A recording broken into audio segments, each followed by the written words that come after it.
Hello, it's Philip Taylor speaking from Richmond Green Chambers in London. Today I'm looking at a book which has come to us from Coleman of Whitby.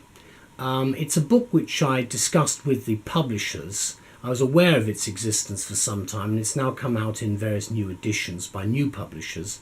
But I have the original here. It's about a man called Captain George Vancouver, Royal Navy.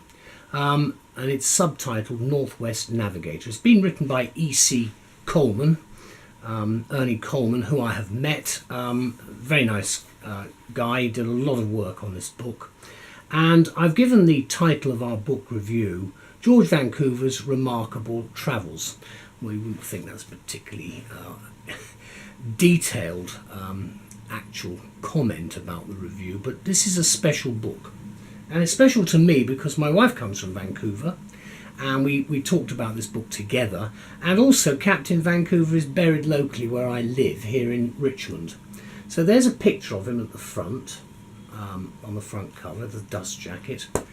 On the back you can see where he was born, that's in King's Lynn, and you can see where he's buried, which is here in Petersham, in St Peter's Church, Petersham, Richmond. And that's his grave. Now the book itself, if I go to the back, there's a picture of Ernie Coleman. There we go, nice picture of Ernie there. And you've got on the back inside cover maps and things of the various locations. Now at the front there's some detail about the book, which is very helpful. And again, you've got a map of where where Vancouver actually went between 1791 and 1795. And then the book itself, you've got at the back no real index as such, but you have got a bibliography. And since this was written, there's been a lot of new stuff that's appeared about George Vancouver. But in fact, this book is one of the first that came out, the newer editions, and you've got a nice map there of the area. Altogether, it's a very special book for me and for my wife. And we go every year to the service in May, which commemorates the life of George Vancouver. That's a special service for him, and we lay a wreath at his grave. And it's mainly because the city of Vancouver, which I've visited, a beautiful place, actually paid for the upkeep of the grave, and it is a link, and it shows that even though we're miles away, we're all part of the sort of global community today. So what do I say about the book? Because I really have enjoyed it. It's well written and it's easy to follow. It was a delight for me to hear that the first full-scale biography of Captain George Vancouver had been commissioned in the year 2000, just after the 200th anniversary of his death in the village of Petersham, Richmond, Surrey. And this work's now actually been reprinted, and a lot of other books have come out, but this is one of the early ones. But it makes remarkable reading because of his achievements. It's about a man who's not widely known, but whose exploits exhibited the strength of patience, determination and perseverance, which are such foreign considerations to so many today. Now, Vancouver is buried in the historic St Peter's Church it's the churchyard at the back, just behind the church at St Peter's in Petersham.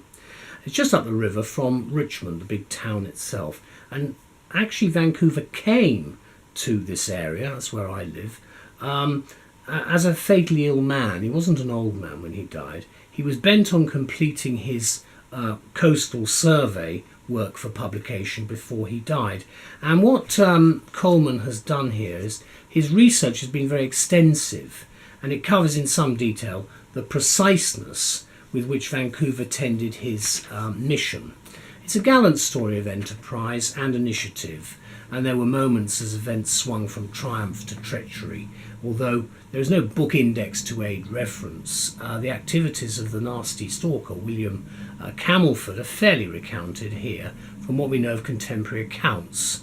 Whatever the actual truth of Vancouver's hot temper and hard discipline, the reader's always reminded, often vividly, of the realities of Her Majesty's Navy, or His Majesty's Navy as it then was, in the late 18th century. Our relatives on both sides of the families, my wife and myself, were seafarers, and we are sure that their lot was petty, nasty and cruel. But that was the case for so many at that time anyway. I'm not making any excuses, but we've got to get it in perspective. Now, particular mention should be made of Coleman's sensitive treatment of the killing of Captain Cook. He describes it with care, and the effect on midshipman Vancouver can be calculated from the narrative in the early chapters, because Vancouver cared deeply for his men, the men under his command, as any captain would, because survival means teamwork. Anybody who's been involved in the services will know that. I certainly do, and I know that Ernie Coleman and others do, because that's what it's all about. So this sense of care comes through well, and you can measure the feeling that physical, back-breaking and monotonous work must have created. And it can't have been a pleasant lifestyle, putting it bluntly, at all. Now, from the scene set by Coleman, we can picture well the views these sailors surveyed as they passed the coastline in small boats. And I've been there, and it's beautiful, no question about it.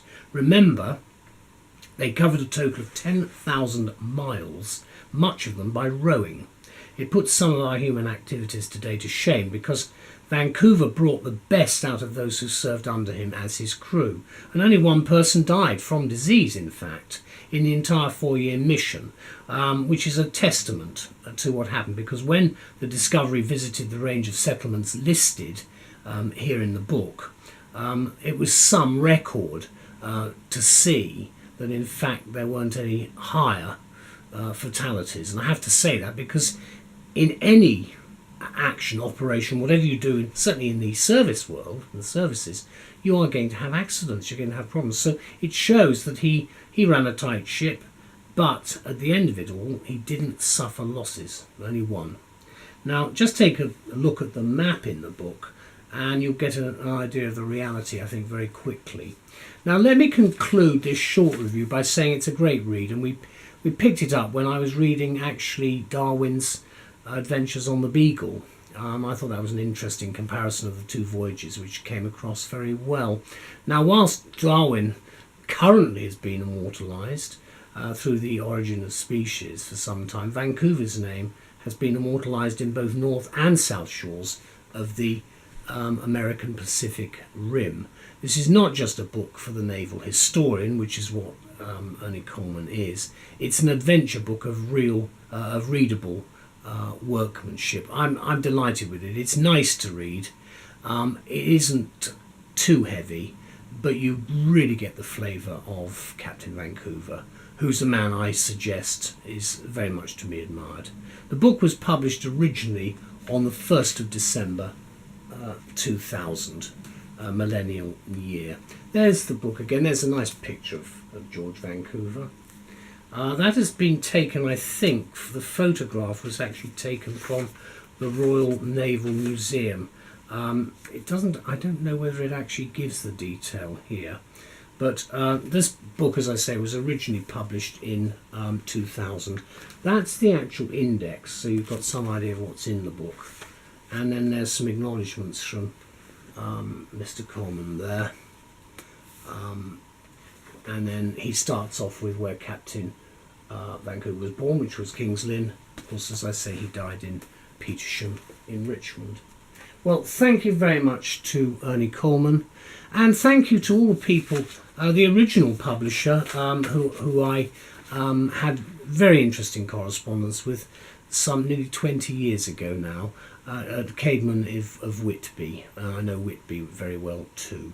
Very grateful to have this book, and it's taken me a long time to review it, but it's been worth it.